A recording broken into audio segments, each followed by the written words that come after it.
Bastante, tá? Desejo tudo de melhor para vocês, tá bom? Boa noite. Boa noite A todas e todos. É uma alegria mais uma vez estar aqui com vocês. Não é uma palestra, é uma conversa. Eu não sou palestrante, sou conversante. Então vocês podem me interromper a hora que vocês quiserem. Fiquem à vontade. Eu falei um pouquinho sobre o histórico da mulher daquela outra vez. Eu fiquei pensando, será que eu falei um pouquinho sobre feminismo? Acho que não, né?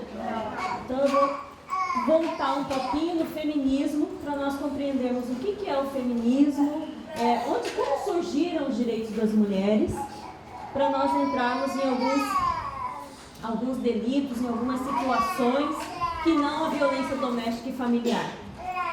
Bom, no núcleo de defesa da mulher temos um concorrente. Tem problema, não tem problema, eu estou com o microfone, pode deixar ele aí. Como eu atuo no núcleo de defesa da mulher da Defensoria Pública, é claro que o crime que eu mais atuo é a violência doméstica e familiar. Mas nós temos outras situações, por isso que é muito bom rememorar o que foi o feminismo, como é que nós começamos a lidar com os direitos das mulheres no mundo. Nós não sabemos imaginar, quantificar quando que começou essa discriminação contra as mulheres. Nós não sabemos, não temos como saber a data, saber quando começou. Mas todas nós aqui, todos nós, nos lembramos aí dos desenhos animados. Eu, quando era criança, que assistia desenho animado, o que eu rememorava era o quê? Um homem arrastando a mulher pelo cabelo, né? Aquela ancestralidade que nós trazemos conosco de um homem maltratando a mulher. Primeiro, e dentro do direito, nós tivemos o direito grego e o direito romano, que sempre trataram a mulher, que foi o início do direito, como cidadãs de segunda categoria. O Código de Hammurabi, que foi o primeiro, 1500 anos antes de Cristo, ele mostrava, em duas situações, ele falava sobre os direitos das mulheres. E o direito da mulher, no Código de Hammurabi, era puramente para a procriação, para a reprodução. Então, o artigo 143, se não me engano, dizia o seguinte, que a mulher deveria servir ao casal, principalmente para que tivessem seus filhos e filhas.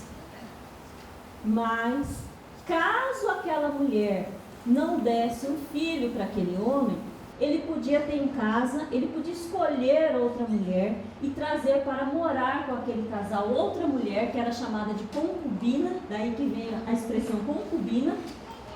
Essa concubina poderia conviver com o casal naquele lar, normalmente apenas para procriação. Então aquela primeira mulher era vítima de ser obrigada a conviver com outra mulher. E ainda no artigo 145 dizia o seguinte, caso aquela concubina também não desse filhos para aquele homem, ele podia vender ou trocar aquela mulher. O que mostra que nós somos objetos desde aquela época, né? No Código de Manu, de 1300 a 800 anos antes de Cristo, dizia o seguinte, que o homem devia guiar os destinos da mulher. Ela seria o que o homem quisesse que ela fosse. E caso esta mulher não tratasse aquele homem como seu senhor, como seu amo, ela poderia responder criminalmente por aquilo e até receber penalidades por não tratar o homem como seu senhor, como seu amo. Então, para vocês compreenderem o início da nossa vida. No Egito Antigo, a mulher também era tratada como cidadã de segunda categoria, era também vista apenas para procriação, não podia administrar sequer o lar. Na Roma Antiga, também muito relegada à religiosidade, e a religiosidade mostra, na época medieval também, que o homem sempre é a cabeça do casal. Não que eu seja contra a religião, jamais. Mas nós temos uma leitura diferenciada da Bíblia, né? até hoje em dia. Eu acho que hoje em dia nós não conseguimos ler a Bíblia como deveria, então acabam, em algumas situações, deixando a mulher como mais vítima ainda do seu companheiro, dizendo que o homem deve guiar os destinos da mulher também. Até hoje nós encontramos isso em algumas religiões, infelizmente, o que acaba redundando também na violência doméstica e familiar. A mulher de Atenas. Não sei se vocês se lembram daquela música de Chico Buarque, Mirem-se nas mulheres de Atenas. A mulher de Atenas era totalmente submissa. Por isso aquela música, que foi uma graça que Chico Buarque fez naquela época, mirem-se naquelas mulheres de Atenas, que viviam apenas por seus maridos e por seus filhos. As mulheres de Atenas, elas educavam seus filhos para a filosofia, apenas os homens, apenas os meninos podiam estudar. As meninas eram criadas para o casamento, para servir o seu companheiro. As mulheres de Esparta. As mulheres de Esparta eram um capítulo à parte da nossa história. Porque como estávamos com poucas pessoas para lutar na época, elas eram treinadas para o combate. Mas porque poucos homens existiam naquela época. Então elas podiam ter armas, aprender a lutar, as espartanas, mas ainda não tinham os mesmos direitos que os homens tinham. No Renascimento, a mulher também, em razão da religiosidade, sofreu muito. E aqui algo que eu esqueci nas mulheres de Roma. As mulheres de Roma, elas eram obrigadas a estar bonitas para os seus maridos, bem vestidas, bem arrumadas, para servir aos seus maridos. Mas não era essa beleza que hoje em dia nós buscamos, tanto o homem quanto a mulher. Não era isso. Elas eram obrigadas. Eu me arrumo se eu quero, você se arruma se quer. Se arruma para você, eu me arrumo para mim, e assim vai. Se veste para você. Não, naquela época ela era obrigada. O homem chegava em casa e ele tinha que encontrar aquela mulher totalmente arrumada para servi-lo, até na cama também. Essa água é para mim, Ana? Sim. Está todo tossindo aqui. Tem copo aí? Não precisa não. Não? Não precisa não. Tem ali, né? Tem, você quer? Melhor.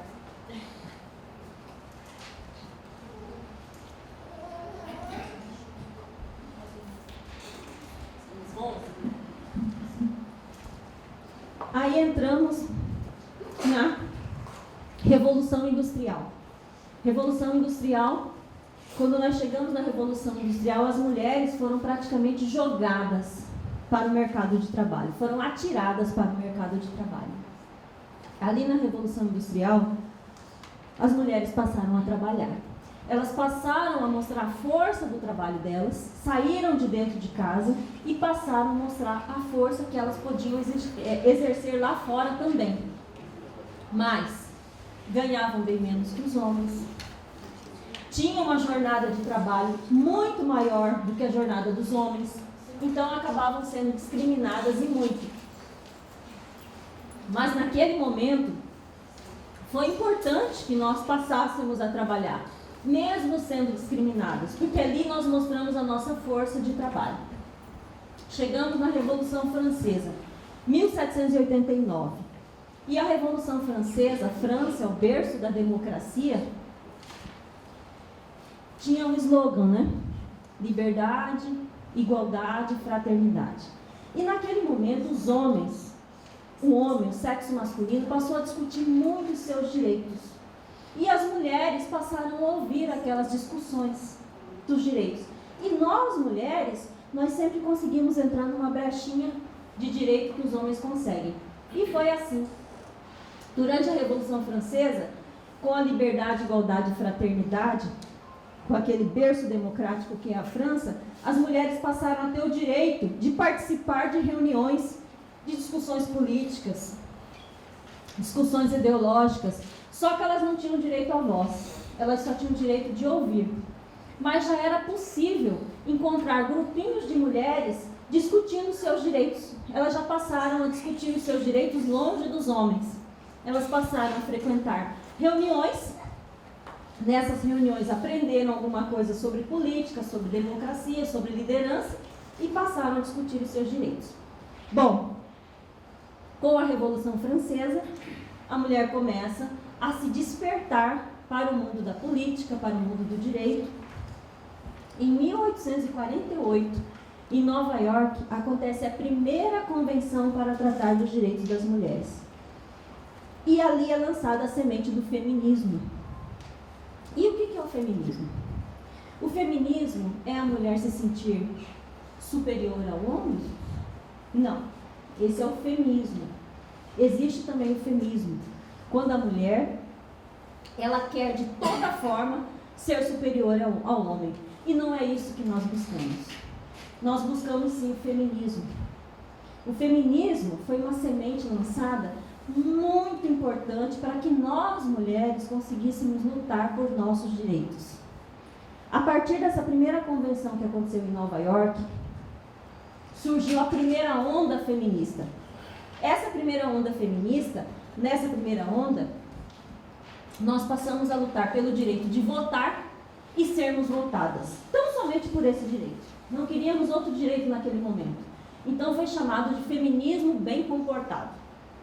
Porque as mulheres apenas falavam, apenas pediam pelo direito de votar, tranquilamente, sem brigas, apenas expunham as suas vontades.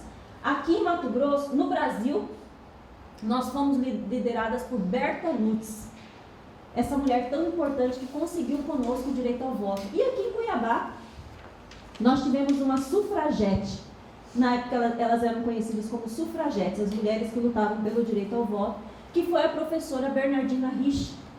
Ela, junto com Berta Lutz, lutou pelo nosso direito ao voto e no dia 24 de fevereiro de 1932, nós conseguimos votar pela primeira vez. E esse direito ao voto era para todas as mulheres? Não. Se a mulher era casada, ela tinha que ter a anuência do marido para votar. Então foi tudo construído muito aos pouquinhos, com muita dificuldade, com muita paciência pelas mulheres, com muito tato, com muito cuidado, para que os homens não sentissem os seus direitos violados. A partir de 1950 aproximadamente, Simone de Beauvoir lança no mundo o livro O Segundo Sexo. E esse livro, O Segundo Sexo, revoluciona o mundo.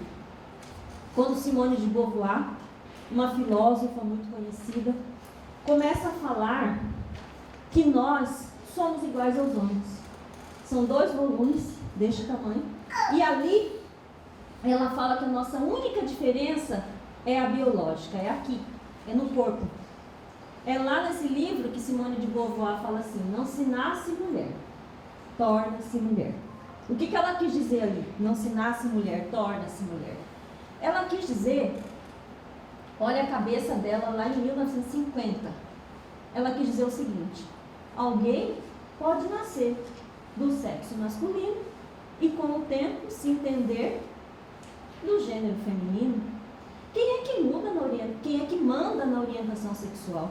Quem é que manda na nossa construção? Cada um. Cada um cresce, cada um se reconhece, cada um se orienta sexualmente da forma que ele quer, da forma que ela quer. E ninguém vai mudar isso. Então, a partir do lançamento desse livro, que Simone de Beauvoir dizia o seguinte: a nossa diferença é biológica, mas aqui, na cabeça, nós somos iguais no intelecto. Nós podemos estar em qualquer lugar que um homem está. Em qualquer lugar. E aí foi aquela evolução. E com este livro, surgem aquelas feministas que realmente queimaram o sutiã. Que se revoltaram. Olha o que ela diz. É verdade, vamos lutar pelos nossos direitos. Então houve aquele feminismo mal comportado, que realmente lutou pelos direitos e que foi tão importante para nós. Porque a partir dessa época nós conseguimos a capitulação dos delitos sexuais. Não que só a mulher sofra violência sexual, os homens também sofrem. Mas 89% são as mulheres. Então essa luta de capitulação dos delitos sexuais, de colocar dentro, por exemplo, do Código Penal, um delito sexual, foi uma vitória para as mulheres. Foi muito importante para nós, porque nós que somos vítimas ainda. Isso aconteceu na segunda onda feminista, que também veio para o Brasil. Todo mundo acompanhou. Quando começamos no Brasil a ditadura militar, na década de 60, não se falou mais em feminismo no Brasil.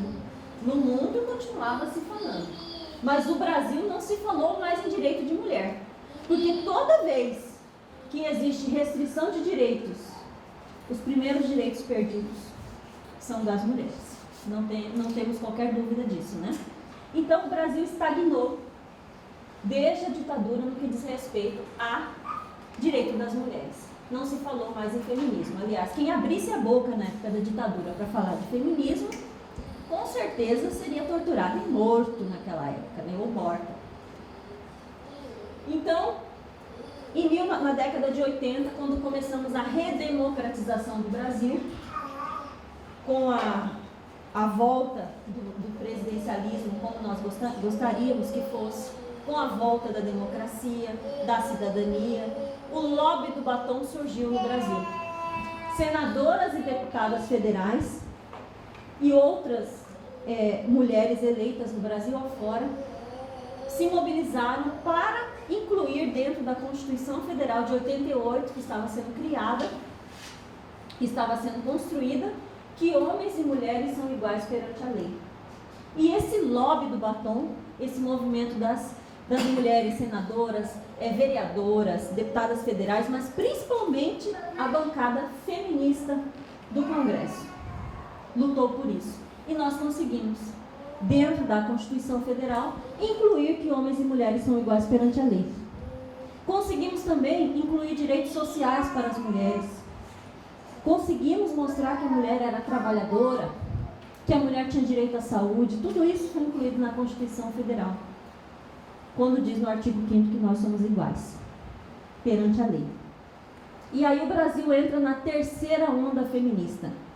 E justamente dentro dessa terceira onda feminista, quando nós dizemos que homens e mulheres são iguais perante a lei, é que surgiu a necessidade de combater a violência que as mulheres sofriam.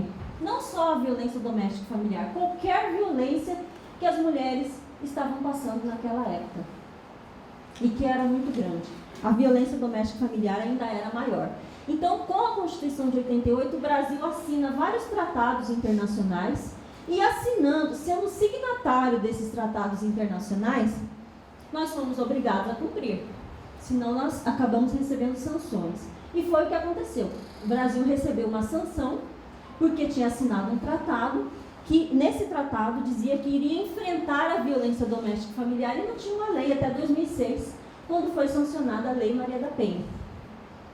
O Brasil foi obrigado a sancionar a Lei Maria da Penha.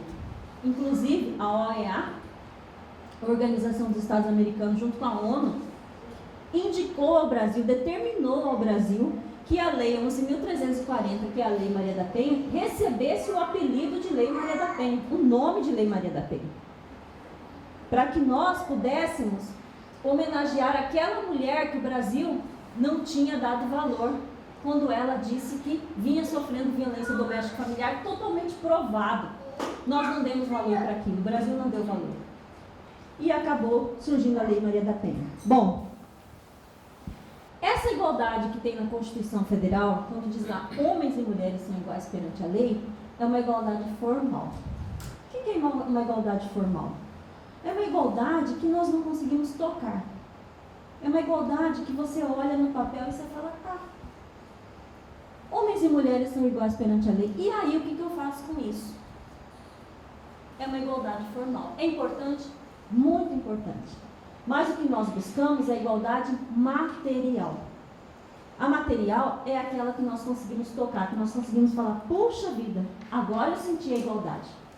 E nós só conseguimos a igualdade material, que é a que nós buscamos, cada um de nós aqui buscamos, quando os desiguais são tratados de forma desigual. E o igual é tratado de forma igual.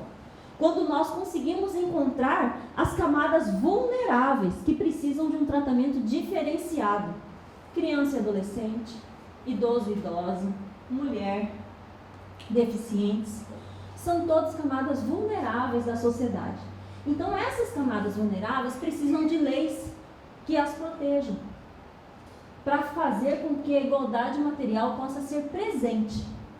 E aí, com a Constituição Federal, com todo esse boom, com o surgimento dos direitos humanos, explicando o que era direitos humanos para a sociedade, que não era apenas direito de preso e de presa, direito de pessoas em situação prisional, não. Mostrando que os direitos humanos são os direitos mínimos que cada um de nós temos que ter e temos que sentir. Nós entramos na terceira onda feminista no Brasil. As mulheres começaram a lutar muito mais pelos seus direitos, muito mais. Em 2015, nós tivemos no Brasil um boom com as redes sociais, com a mídia social. Com a mídia social, as mulheres passaram a narrar pela internet, desde 2015, aproveitando a internet, as redes sociais, Facebook, Instagram, todas as violências sexuais que elas já haviam passado. Elas jogaram para a sociedade aquelas violências horríveis que elas passavam e que há muito tempo elas sofriam. Anônimas e não anônimas, autoridades, no mundo afora. Mas no Brasil foi muito grande esse movimento. Não sei se vocês já ouviram falar na Jut Jut, que é uma feminista que faz canais no YouTube, e ela criou uma hashtag, não tire o batom vermelho. O que ela quis dizer com isso, não tire o batom vermelho? É que muitas mulheres em casa, quando colocam um batom vermelho, o homem pergunta para ela, você vai para onde com esse batom vermelho? Por que você está de batom vermelho? Você está procurando alguém na rua? Por isso que você passou batom vermelho? Então, criada essa hashtag batom vermelho, não tire o batom vermelho, ou a hashtag MeToo, eu também sofri, as mulheres foram narrando as várias violências que elas passavam, e principalmente as violências sexuais. E elas narraram muitas violências que elas sofriam dentro de casa, pelos seus companheiros, pelos seus pais, padrastos, tios, avós e por aí afora. E até por mulheres também. Mulheres narraram violências sexuais que elas passaram por mulheres. E esse ano ficou conhecido no Brasil como o ano da primavera das mulheres. Quando as mulheres floresceram, quando as mulheres falaram, não aceitamos mais qualquer forma de violência. E ficou conhecido assim. E com esse ano da primavera das mulheres, nós contemplamos mais uma vez, como tínhamos contemplado lá com Simone de Beauvoir, na segunda onda feminista, que o nosso corpo nos pertence. Esse é nosso, de verdade. Nós é que temos que cuidar dele. Esse é nosso, só encosta nele quem nós permitirmos e por aí afora. E passamos a dar muito mais valor àquelas leis que estavam no Código Penal há tanto tempo, leis que protegem mulheres de delitos sexuais e que era até invisível. Os assédios sexuais acontecidos dentro do ambiente de trabalho. O que é um assédio sexual acontecido dentro do ambiente de trabalho? Quando um homem, ou uma mulher também, pode ser um homem contra uma mulher contra um homem, tanto faz. Homem contra homem, mulher contra mulher, mas as maiores vítimas são mulheres. E os maiores praticantes dos assédios, os maiores agentes, aquele sujeito ativo que pratica o assédio são os homens, infelizmente. E o assédio sexual acontece quando um homem, quando alguém chega para outro de nível superior e hierárquico menor dentro do ambiente de trabalho e oferece, lhe propõe um favor sexual para que ganhe alguma coisa de melhor dentro do ambiente de trabalho. Aqui em Cuiabá nós tivemos um caso de assédio sexual que me marcou muito, que eu acompanhei. Um senhor, 70 e poucos anos, dono de uma empreiteira, muito rico, ele assediou uma servidora da empreiteira dele, não para ele, para o filho dele. Olha, te concedo aí um cargo melhor, uma posição melhor, se você tiver uma noite com o meu filho. E geralmente os delitos sexuais, ele foi punido, ainda bem. A mulher levou isso ao conhecimento das autoridades e houve a punição. Mas os delitos sexuais que acontecem contra a mulher, geralmente eles não deixam prova. eles não deixam testemunha. Geralmente, o agressor, ele pratica ali, ó, entre as duas pessoas, entre quatro paredes, num ambiente que ninguém conhece. Mas a palavra da vítima no sistema de justiça tem grande valia. Por quê? Porque geralmente o agressor ele não vai procurar testemunha para praticar aquele ato. Então, se corroborado com os demais meios de prova, a palavra da vítima tem grande valor. E o que uma vítima deve fazer no caso de um assédio, por exemplo, dentro do ambiente de trabalho?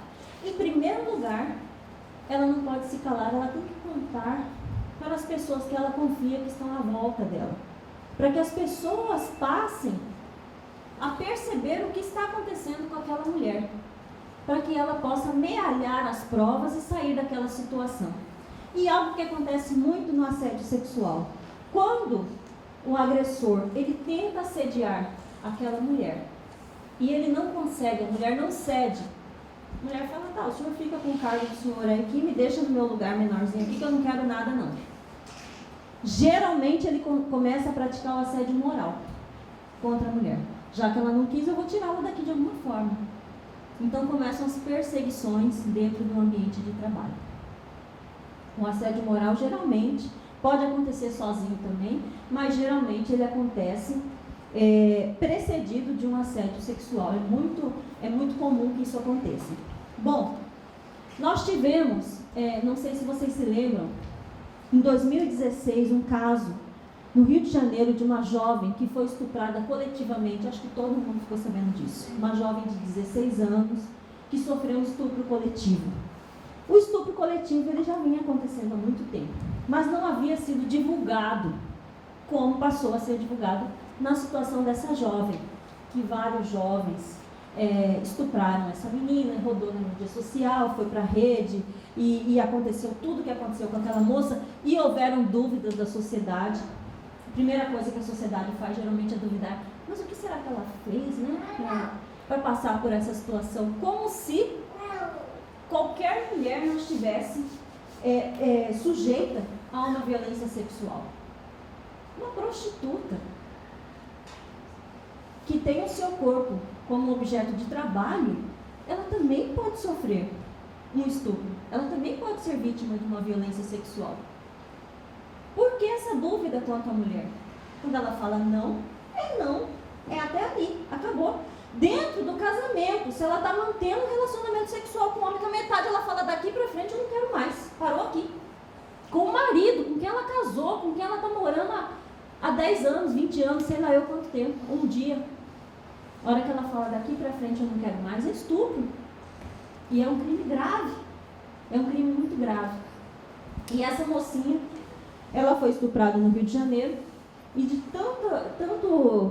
tanta divulgação daquele caso, ela teve que ser mandada para fora. Hoje ela mudou a identidade dela, hoje ela teve que mudar nome, tudo, em razão de tudo que se passou com ela, em razão de tanto julgamento que ela recebeu também. Mas nós não temos dúvida que aquele caso foi um caso grave. E depois de estupro por várias pessoas, estupro coletivo. Depois tivemos no Nordeste, depois que aconteceu o caso com ela, tivemos a divulgação de um caso no Nordeste. Tivemos 2 casos no Nordeste, na verdade, por uma jovenzinha de 14 anos também, dentro de uma escola, numa aula de educação física, ela foi pega à força por alguns colegas da escola, se não me engano, no Maranhão. E isso acontece, parece que dá ideia, né? Quando um crime acontece, parece que dá ideia para a sociedade. Então, a forma, até isso tem que se trabalhar na sociedade. A forma que o crime é divulgado, é importante a imprensa divulgar. Para mostrar, nós estamos de olho, recebe a punição, mas nunca endeusar aquele agressor. Nunca. Estava sendo uma aula para os demais, né? Justamente, para não ser uma aula. E é o que nós chamamos de efeito Werther. O que é esse efeito Werther? Ele acontece muito no suicídio, vocês já perceberam? O efeito Werther, ele surgiu quando foi divulgado um livro sobre suicídio e romantizaram aquele suicídio cometido por um jovem que morreu por amor, porque não tinha sua amada e tal. Depois que foi divulgado aquele livro, mais de 20 jovens na outra semana se mataram também. E o nome do jovem era Werther. E no suicídio ficou muito conhecido o efeito Werther. Quando acontece um suicídio, vários suicídios acontecem. E os crimes também de violência contra a mulher, vocês podem perceber. Acontece um crime, divulga, dependendo da forma que ele foi divulgado, acontece o efeito Werther também. No caso do estupro coletivo, aconteceu. No caso de violência contra a mulher, acontece demais. Doméstico e familiar. Vocês se lembram, no início do ano passado, uma advogada, doutora Tatiane, posso divulgar o nome, porque aconteceu lá em São Paulo e foi amplamente divulgado, a doutora Tatiane, lá de São Paulo, ela passou a ser agredida desde o estacionamento, ela foi agredida pelo seu companheiro, pelo seu marido, foi subindo, sendo agredida, ninguém fez nada. Dentro do elevador ela foi agredida, quando chegou lá em cima, ele jogou ela lá de cima, matou. Mas ela foi agredida desde lá de baixo. Ninguém fez nada, ninguém do prédio fez nada. Aqui em Mato Grosso, a violência, a ameaça passou a ser diferente. Depois desse caso da doutora Tatiana, vou jogar você lá de cima.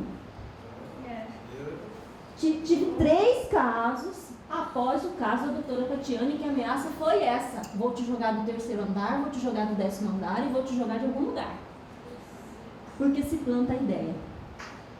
Então isso é muito grave, o que acontece. É natural que isso aconteça dessa forma. Nunca divulgar que um homem matou uma mulher por amor. Ninguém mata ninguém por amor. Nunca divulgar que estuprou porque ela não quis, ele sentia muito desejo, muito amor por ela. Não, ele estuprou porque ele é um bandido. Ele é um bandido. Ele não se conteve. Se ele não se conteve, ele não pode nem viver nesse mundo. Quem não consegue conter os seus instintos? Fica em casa, se tranca em casa. Não é verdade? Não é assim que nós temos que pensar? É dessa forma. Bom, então a violência sexual, ela ganhou no Brasil uma nova roupagem desde 2015. Na verdade, desde 2009. Quando o estupro, ele passou a ter uma nova leitura. Antigamente, antes de 2009, o estupro era crime somente da seguinte forma: quando havia introdução do órgão na mulher. E só podia ser praticado do homem contra a mulher com a introdução do órgão sexual masculino na mulher. Esse era o estupro até 2009. A partir de 2009, o estupro teve o seu conceito ampliado. Então não é mais só de homem contra mulher. Pode ser de homem contra mulher, de mulher contra mulher, de homem contra homem, de mulher contra homem, e assim sucessivamente. Até porque as orientações sexuais mudaram. Nós temos que adequar a nossa vida em sociedade, certo? Então, o estupro hoje não é só a introdução. Dependendo da forma, da violência, como o agressor se aproxima da vítima, ele já comete um estupro mesmo antes de cometer o ato, de executar o ato da introdução do seu órgão sexual. Bom, então, várias situações surgiram no Brasil. Outra situação, em 2017, nós tivemos o ejaculador do metrô em São Paulo, que vocês se lembram, né? Ele ejaculou, ele se encostava nas mulheres no metrô, cheio, lotado, e ejaculava nas mulheres. E não foi uma vez só, não. Ele ejaculou em várias mulheres. Até um dia que ele ejaculou no pescoço de uma vítima. E aquele clamor foi tão grande, aquela mulher fez um escândalo tão grande dentro do metrô, que ele foi preso imediatamente. Justo, mais do que justo. Na verdade, a mulher vítima de violência, de qualquer violência, é isso que ela tem que fazer, um escândalo. Ela tem que fazer um escândalo. Por tantas mulheres terem ficado quietas tanto tempo, é que nós tivemos tanto crime. A Márcia Brana teve um caso recente. Ejaculou também. E foi no final de semana. Aquela mulher estava saindo para passear com seus filhos. E ela foi ejaculada por um homem. E o bandido de incidente. Foi triste mesmo. Em razão desse caso do ejaculador do metrô, ele foi preso imediatamente. E o que aconteceu com ele?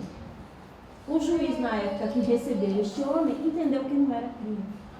Porque não tinha, dentro do Código Penal, a capitulação para esse delito. Ou ele era enquadrado dentro de uma contravenção penal, que é um crime pequeno, que é a importunação ofensiva ao pudor, que era a importunação, ou ele tinha que ser enquadrado num crime extremamente grave, que é o estupro, pena mínima de 6 anos, fora a forma que o estuprador é conhecido pela sociedade. O nojo que a sociedade tem de um estuprador. A reprovabilidade da conduta é muito grande. Eu sinceramente, mesmo como defensora pública, mas como eu vejo muito sofrimento da mulher, com a ampliação do delito de estupro, eu não teria dúvida de capitular no estupro. Porque ele se esfregou nela até se ejacular, no pescoço. Podia ser em qualquer parte do corpo. Mas o juiz, à época, soltou, porque ele não encontrou um crime para punir esse homem. E nós sabemos que dentro da legislação, dentro do Código Penal, não há crime sem lei anterior que o defina. Nós temos esse princípio dentro do Código Penal, da anterioridade da lei penal. Então nós não podemos falar de um crime se não tem uma lei que venha defini-lo como crime. Se a conduta não é crime, pode ser imoral, mas não é crime. Então a pessoa não é punida pelo direito penal. E naquele caso, não houve punição para esse agressor. E houve a sociedade inteira, homens e mulheres, ficaram com muita raiva daquela situação toda. Como que este homem faz isso e não acontece nada com ele? Então houve um levante para que houvesse a capitulação da importunação sexual dentro do Brasil. Até que em 25 de setembro do ano passado, nós tivemos a capitulação da importunação sexual dentro do Brasil. A importunação sexual, ela veio, já está em vigor. Nós tivemos o primeiro carnaval com a importunação sexual. E essa importunação sexual, ela é um crime subsidiário do estupro. O que é isso? Primeiro, o magistrado, a magistrada vai analisar, o aplicador da lei vai analisar se não houve cometimento do estupro. Se não houve cometimento do estupro, enquadra-se na importunação sexual. A importunação sexual é satisfazer a vontade sexual, que nós falamos no direito de lascívia, satisfazer a lascívia, sem que a outra pessoa, sem o consentimento da outra pessoa. Por exemplo, um beijo forçado, um beijo roubado, que acontece tanto no carnaval. Passar a mão no corpo da mulher, nas nádegas da mulher, nos seios da mulher, em alguma parte do corpo, onde ela, a vítima, sinta que ela teve o corpo dela vilipendiado naquele momento. Onde ela diga, olha, realmente eu não queria isso, isso aqui aconteceu. E veio como um crime de médio potencial ofensivo, de 1 a 5 anos. Ele veio como um crime, para mim, até muito grave, mas era necessário. Era necessário. Esse ejaculador do metrô já seria imediatamente enquadrado neste crime, se não entendesse que não se tratava de estupro. Para mim foi estupro. Eu não tenho a menor dúvida de dizer. Mas entendimento jurídico não se discute, né? Se recorre ou outro tipo de situação. Mas naquele momento não houve. Oi. Me desculpa, mas é porque não era parente do juiz. Se fosse, ele tinha mandado ele matar. Mas você falou algo muito importante, porque as pessoas, não só o homem não, muitas mulheres só começam a entender o direito das mulheres quando elas sofrem na pele, ou quando elas têm alguém da família, algum amigo próximo que sofreu alguma coisa. Há um tempo atrás, um radialista que sempre me entrevistava, ele falou assim para mim, olha, eu vou confessar uma coisa para a senhora. Eu sempre entrevistei a senhora, mas eu achava que a senhora era muito incisiva em prol da mulher. A senhora falava muito de direito em prol da mulher. Eu concordava com algumas coisas que a senhora falava. Mas outras coisas eu falava, mas ela exagera demais em prol da mulher, né? Ele falou até que minha filha, de 13 anos, foi fazer uma excursão, ele é evangélico, foi fazer uma excursão com a igreja no carnaval. E a minha filha foi abusada sexualmente. Na hora me veio a doutora Rosana na cabeça, que eu vi que a senhora tem razão do que a senhora fala. Não foi estuprada, mas chegaram de passar a mão, uma menina de 13 anos, ela chegou em casa chorando, teve que acionar a polícia, foi aquele bolo todo, ele sofreu demais, a família sofreu demais, mas aí ele falou. Aí eu passei a entender o que a senhora fala. Quer dizer, muita gente não entende o que as mulheres falam. E principalmente quando uma mulher não entende e não se solidariza com outra mulher, eu fico muito triste. Porque qualquer mulher pode ser vítima a qualquer momento. Porque nós somos mais vulneráveis dentro da sociedade. Isso não há dúvida. Não há qualquer dúvida. E a importunação sexual, ela veio para suprir uma lacuna que nós tínhamos no direito. Nós tínhamos, dentro da contravenção penal, a importunação ofensiva ao pudor. Essa importunação ofensiva ao pudor era muito utilizada quando as mulheres eram cantadas nas ruas. Então, eu não me arrumo, eu não me visto, não tomo um banho para chegar na rua, sair na rua e ouvir assim: ô gostosa, ô lá em casa. E vocês sabem a região do país que mais canta mulheres? Centro-Oeste. Centro-Oeste. Uma pesquisa que foi divulgada em 2017, 94% das mulheres entrevistadas disseram que já foram vítimas de assédios nas ruas cantadas. 8% disseram que já foram estupradas dentro do serviço público. Isso é um dado grave, né? Isso é um dado muito grave. Fica mais grave quando é na família, né? Então, nós mulheres, quantas de nós mulheres estamos caminhando na rua, numa calçada, quando encontramos ali uma rodinha de homem conversando, o que nós fazemos? Mudamos de calçada. Se você não está afim de levar uma olhada, uma cantada, uma xingada, uma humilhada, você muda de calçada. Parece até verso, né? Parece até verso, mas é verdade. É verdade. E todo mundo já passou por isso, todo mundo. Eu estava falando isso uma vez lá na...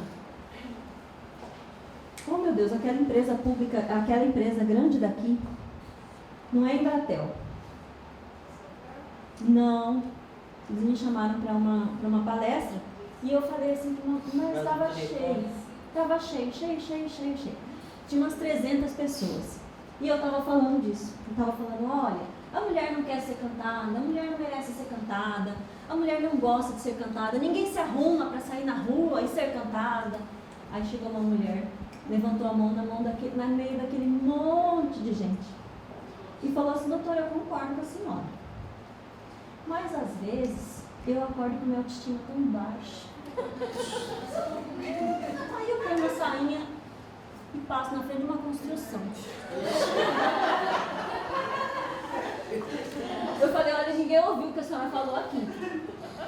Ninguém ouviu o que a senhora falou. Mas para você ver como tem mulheres que não entendem o direito de outras mulheres. Elas não conseguem entender. Como esse radialista que me disse: eu só passei a entender quando aconteceu dentro da minha família. É brincadeira, gente, cantada não é elogio. Um homem não canta uma mulher que ele não conhece. Ele quer levar para casa uma mulher que ele nunca viu na vida? Sabe lá o gênio daquela mulher? O que ele quer com aquela mulher? Ninguém se apaixona pelos outros do dia para a noite, que isso? E só de olhar. Então, quando um homem diz para uma mulher assim: ô gostosa, ele não conhece a mulher. Ele está falando o seguinte para ela: eu sou superior a você e eu falo para você o que eu quiser. Se eu quiser te chamar de linda, de gostosa, de maravilhosa, eu falo a hora que eu quiser. Isso é cantada, na visão do homem. Não é porque ele achou a mulher bonita, não. Isso a mulher tem que ter bem claro, que só nos elogia quem nos conhece profundamente. Se a pessoa não nos conhece profundamente, vai nos elogiar como?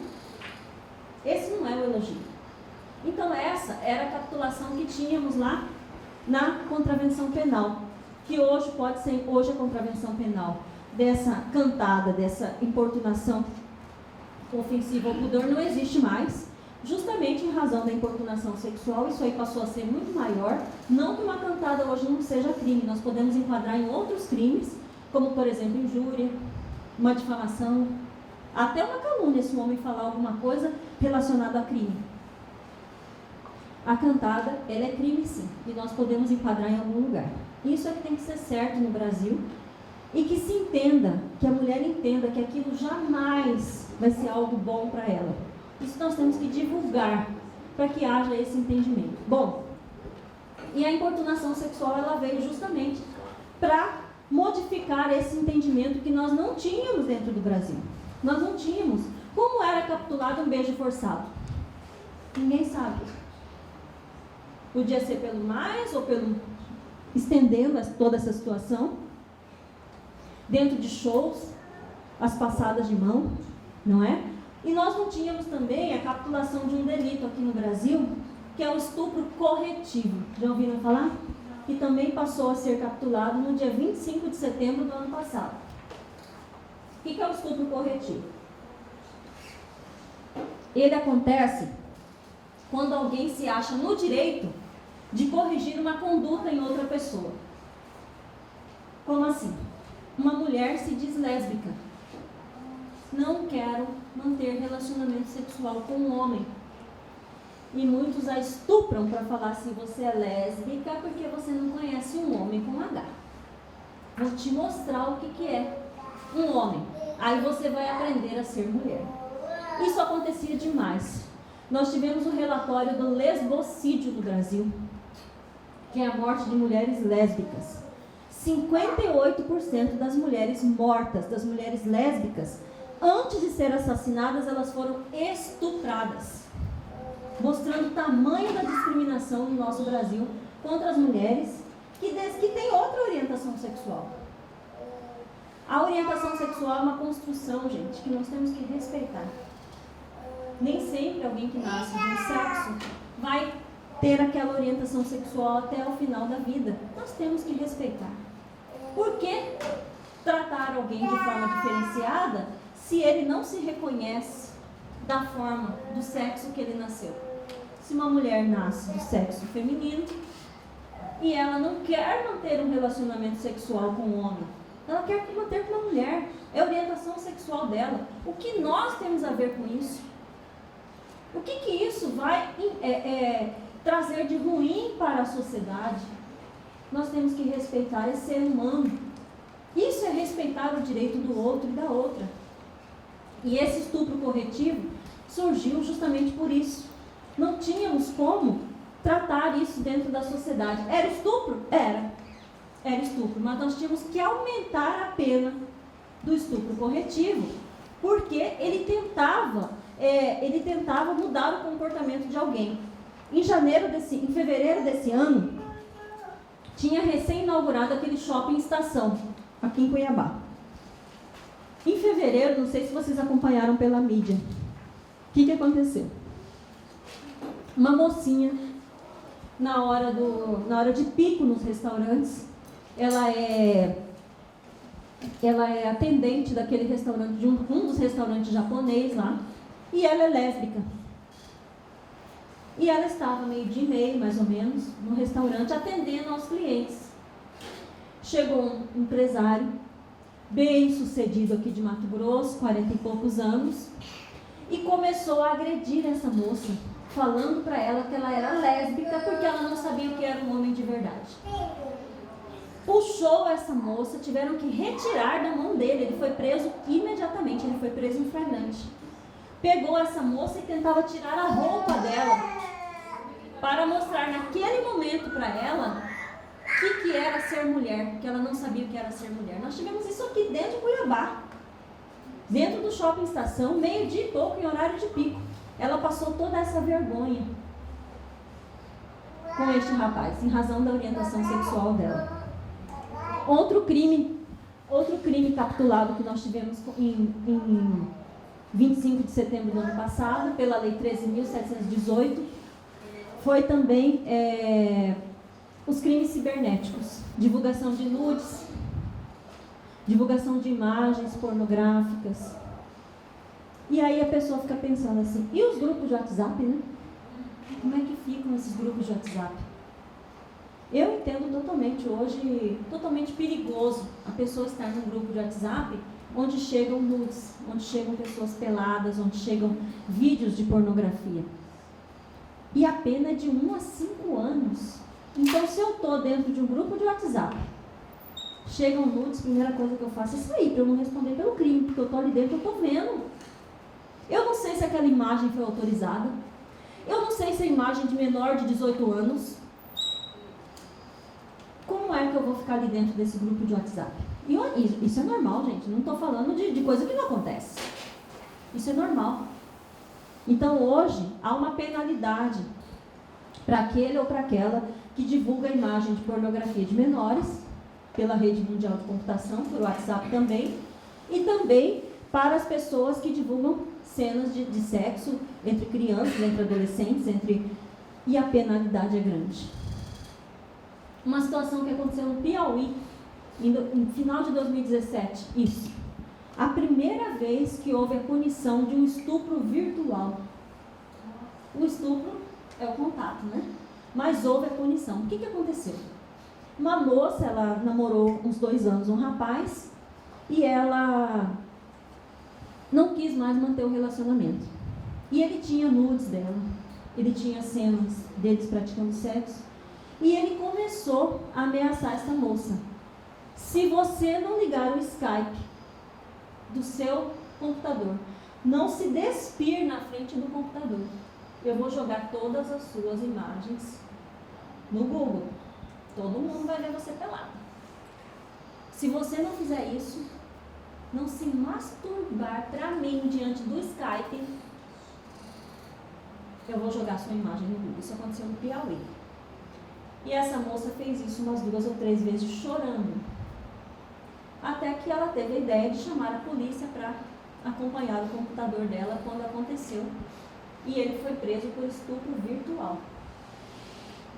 Que é, para vocês terem uma ideia, uma noção de como o mundo hoje está evoluindo, né? Nós evoluímos na rede mundial de computadores, mas nós evoluímos também na prática de crimes.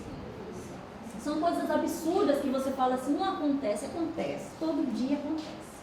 Todo dia tem no meu gabinete divulgação ameaça por divulgação de imagem de nudes.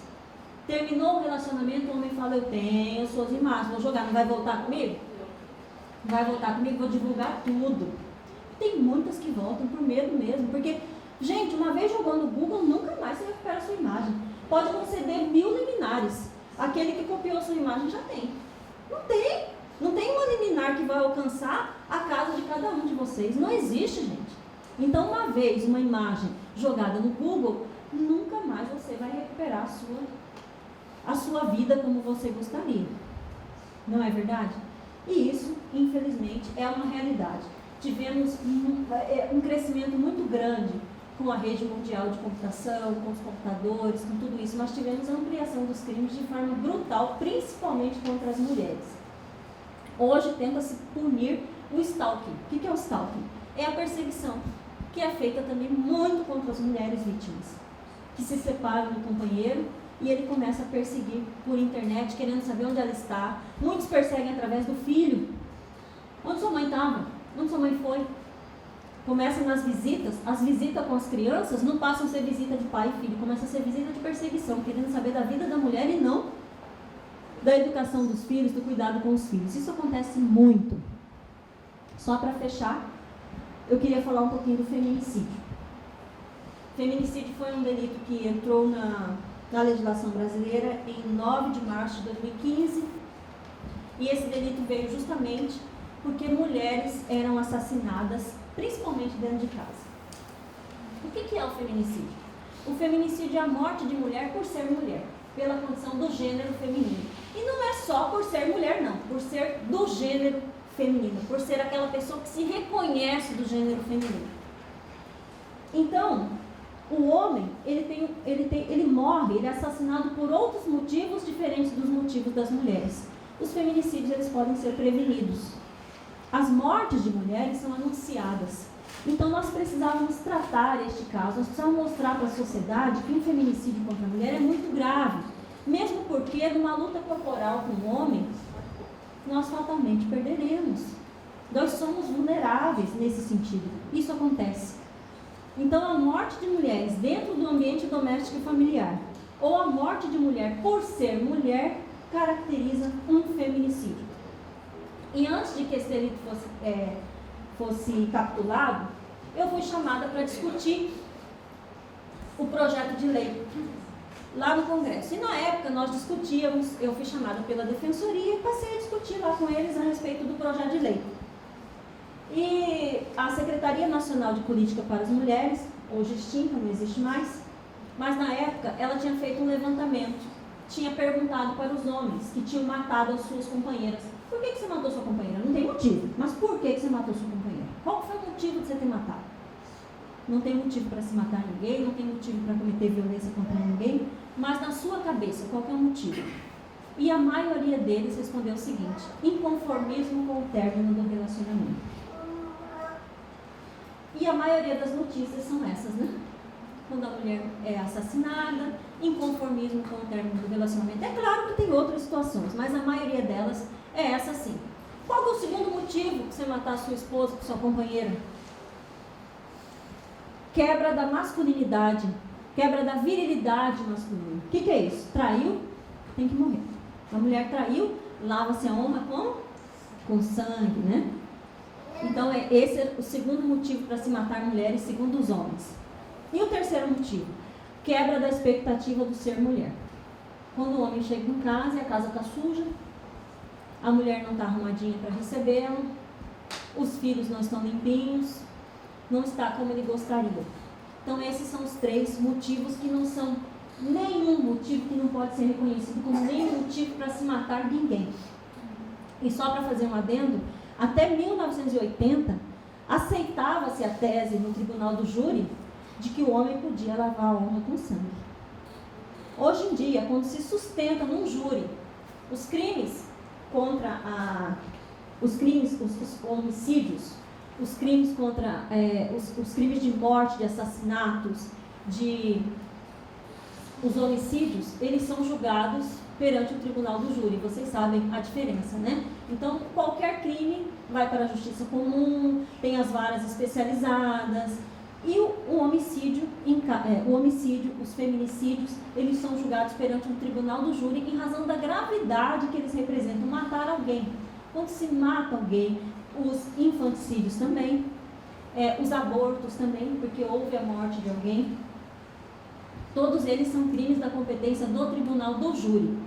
Então, antigamente, muitos homens eram absolvidos, lá na década de 80, porque eles narravam que eles haviam matado aquela mulher porque aquela mulher era dele.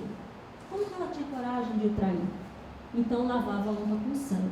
Hoje em dia essa tese não é mais aceita na justiça brasileira. Se for levantada essa tese e se os jurados e juradas acatarem essa tese, o júri é anulado, acontece outro júri. Não pode mais. Isso foi uma luta do movimento feminista, de um movimento que surgiu nacionalmente, que chama Quem Ama Não Mata.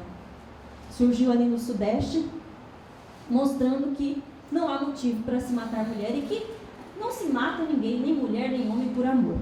O amor é outro tipo de sentimento, né, gente? Que não tem nada a ver com sofrimento, com violência, com morte e por aí afora. Olha, eu já falei bastante, estou à disposição para perguntas, para que vocês possam tirar qualquer dúvida. Não falei de violência doméstica hoje, porque nós falamos na outra ocasião, mas qualquer dúvida também de violência doméstica familiar, eu estou aqui à disposição para sanar a vocês, tirar de vocês. Alguma dúvida? Alguém tem alguma pergunta?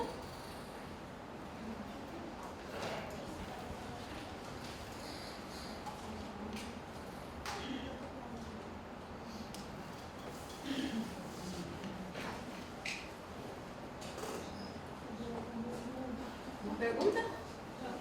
Pode falar. Eu vou falar referente à educação sexual. Houve um caso, acho que uns 4 meses, dentro do ônibus, na Opera 90, e foi até o pessoal filmou com um rapaz, eu acho que era uma mulher que ele representava, não sei como aconteceu nada. O que eu quero falar é o seguinte: a maioria dos comentários postou no Face, e o secretário da paz, aí a mulherada, a maioria dos meninos. Mas ela está se esfregando nele. Mas ela fez isso porque ela estava querendo. Então, assim, como você falou, as mulheres estão contra a mulher, na maioria dos casos, elas acham que a vítima é a culpada. É o julgamento, né? Esse julgamento é muito complicado. Um rapaz, funcionário da casa, não quer achar que não aconteceu nada. A menina vai lá, a menina está de escola. Será que foi feito um boletim de ocorrência? Porque o boletim de ocorrência é necessário. É necessário se fazer um boletim de ocorrência? Não se escapar. E essa mudança que aconteceu, olha só a importância disso que você está falando. Essa mudança que aconteceu lá em setembro, antigamente os delitos sexuais, a mulher, quando é maior de idade, ela podia, é um delito que dependia de representação da mulher. Porque os delitos sexuais, às vezes, quando eles são investigados, mexe muito com a mulher por dentro. Ela tem que chegar, ela tem que mencionar, ela tem que contar tudo isso.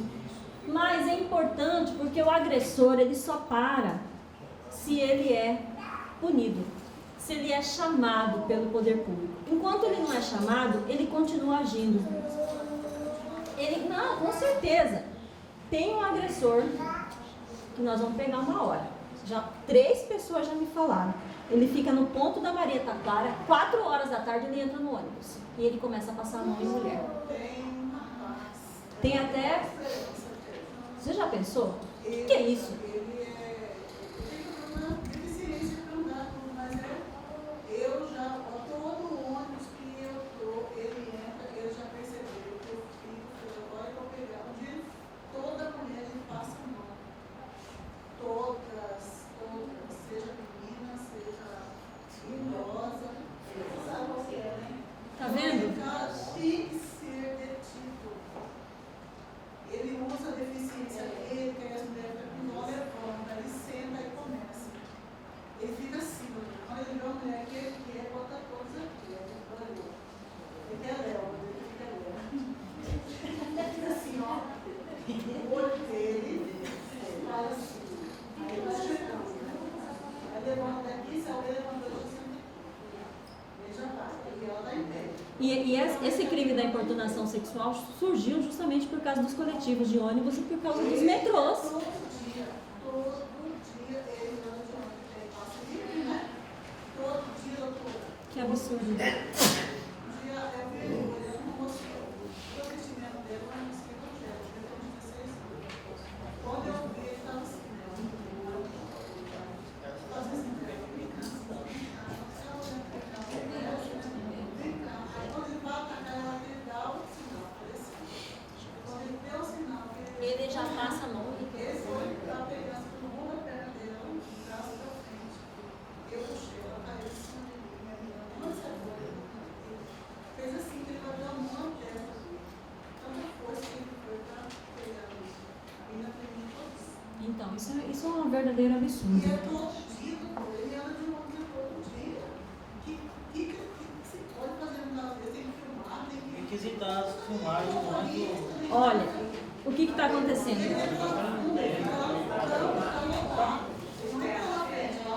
Dentro da defensoria, até hoje eu conversei a respeito disso, nós estamos criando um aplicativo junto com o CIOSP e junto com a MTU.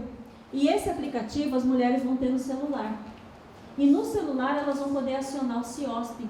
E a hora que acionar, vai saber de onde que ela está falando, qualquer viatura vai chegar e vai abordar aquele ônibus e vai poder ajudar aquela mulher. Porque muitas têm muito medo, muitas dizem o seguinte, mas eu vou entrar no mesmo ônibus que esse homem, mas uma hora vai ter que agir, não tem como. Antes, você vê, antes acontecia isso e ninguém falava nada, hoje as mulheres não estão se calando mais. Mas a palavra delas tem grande valor. Por exemplo, você não vai ser testemunha de uma mulher que foi assediada por esse cara? Claro que vai. E hoje, é o que eu ia falar. Antigamente, tá vendo? Antigamente, os delitos sexuais, eles... Eu sei.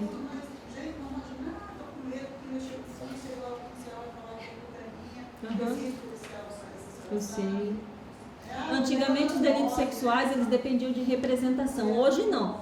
Hoje, qualquer pessoa que saiba que uma mulher está sendo vítima de violência sexual, ou qualquer está sendo vítima de violência sexual, a pessoa pode denunciar. A pessoa pode ser testemunha. Então, hoje não depende mais da mulher. Eu até tenho a dúvida de que se isso foi bom para a mulher. Mas, porque tira a liberdade dela de dizer, olha, eu quero que se movimente um processo, eu não quero. Mas em casos como esse, que dúvida que nós vamos ter, né? Porque eu fui conversar uma vez Lá no Rio, eu estava falando sobre delitos sexuais. E teve uma mocinha que falou assim para mim, doutora, aqui no Rio a situação é diferente. Aqui nós temos as organizações criminosas. Então, muitas mulheres são estupradas pelas organizações criminosas dentro das favelas. Elas jamais vão. Jamais. Elas vão continuar sendo... Denunciou, vai ser morta no outro dia. E não mata só ela não, mata a família inteira, acaba com todo mundo. Quer dizer, há aquele medo ainda, né? Principalmente num estado como é o Rio de Janeiro. Mas nós vamos ter que combater. Nós vamos ter que enfrentar isso de alguma forma. E esse aplicativo que nós estamos criando pela Defensoria vai ser muito importante, justamente porque as mulheres que são muito atendidas pela Defensoria estão nos procurando. Vamos fazer algo, vamos fazer algo. Então nós teremos esse aplicativo dentro do... Todo mundo hoje em dia tem celular, né? Acionou o aplicativo, o carro da polícia vai parar aquele ônibus e perguntar, o que está acontecendo aí, quem que é?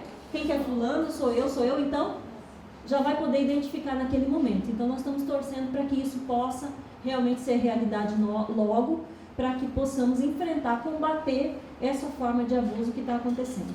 E que machuca tanto as mulheres. Muitas começam a pensar assim, mas será que realmente a minha roupa está errada? A forma como eu me porto está errada? Não! Nós temos que entender muito bem, principalmente nós que sabemos, temos que entender muito bem dentro do contexto quem é vítima e quem é agressor. Nós vivemos num país livre, onde eu posso usar a roupa que eu quiser. A roupa que eu quiser. Sem que eu venha a ser agredida de qualquer forma, humilhada, estuprada, abusada. Qualquer um de nós. Por que um homem pode sair sem camisa, gente? Não estou falando que a mulher vai sair sem camisa. Mas um homem pode andar sem camisa na rua. E as mulheres não podem usar uma saia curta, não podem usar um short. Não podem usar uma calça colada no corpo. Não é? Então, isso é algo que nós temos que trabalhar dentro da sociedade, sim, para que se mude o contexto de tudo que nós já estamos vivendo. É um trabalho de formiguinha, é um trabalho muito difícil, porque é muito difícil até que as mulheres compreendam. Mas entre nós mulheres, nós temos que divulgar a sororidade. O que é isso? É uma palavra que surgiu para dizer o seguinte, eu sou solidária com você. Se você foi vítima de violência, eu me sinto violentada também. Por quê? Porque em qualquer momento eu posso ser violentada, eu posso ser agredida, eu posso ser humilhada. Por ser vulnerável. Frágil não, vulnerável. Frágil nós não somos. Nós já ocupamos todos os lugares que antes eram ocupados apenas por homens. Mas vulneráveis nós ainda somos. Pela história, por toda a historicidade que nós passamos, pela religiosidade. O homem é a cabeça do casal. E pela forma que nós fomos criadas. E criados também, né? O homem sempre foi criado com uma superioridade e a mulher com uma inferioridade.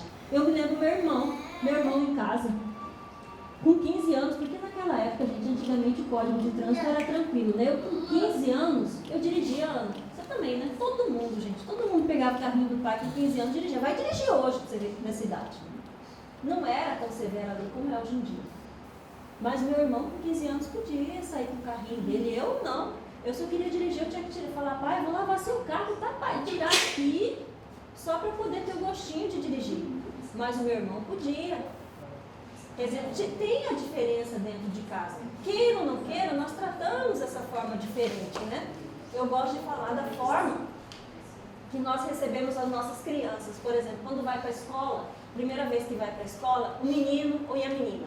Quando a menina chega em casa, o pai e a mãe falam, e aí, minha filha, a aula foi boa, gostou, fez amiguinha, foi bom, a professora é bacana? Essas são as perguntas feitas para as meninas quando chegam em casa. E os meninos? O pai chega para ele e fala, e aí, tinha alguma gatinha lá? Começou. Quer dizer, olha a diferença de tratamento que você dá para o seu filho e para a sua filha. Gente, isso é normal que eu estou falando. Mas nós temos que mudar isso, para que o homem não se sinta superior à mulher. Porque daqui a um tempo, os agressores vão ser apontados nas ruas.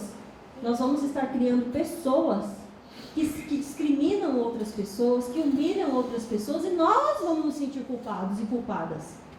Então nós precisamos mudar esse contexto para que modifique a forma como as mulheres são tratadas. Segundo a ONU Mulheres, Se nós conseguíssemos mudar a partir de agora o quadro eletivo no Brasil, incluindo mais mulheres, se nós conseguíssemos agora a igualdade no Brasil, com o mesmo número de mulheres chefiando o serviço público, em cargos eletivos, quem sabe em 2039 nós conseguiríamos começar a igualdade que nós buscamos. Quer dizer, nós temos que mudar esse quadro que nós vivemos, né? Todos nós temos mulheres, temos filhas em casa, e o tratamento tem que ser diferente. Nós temos que realmente mudar, quebrar esse paradigma que nós vivemos, homens e mulheres. Porque o que eu estou vendo dos homens hoje em dia é que eles não estão aceitando mais agressão também. Quando acontece um crime grave, os homens me param na rua, mas senhora, viu que absurdo aqui. Quer dizer, não é só a mulher que está com raiva, o homem está com muita raiva das agressões contra as mulheres também. Isso mostra o trabalho já desenvolvido em prol das mulheres, não é? É isso aí, gente.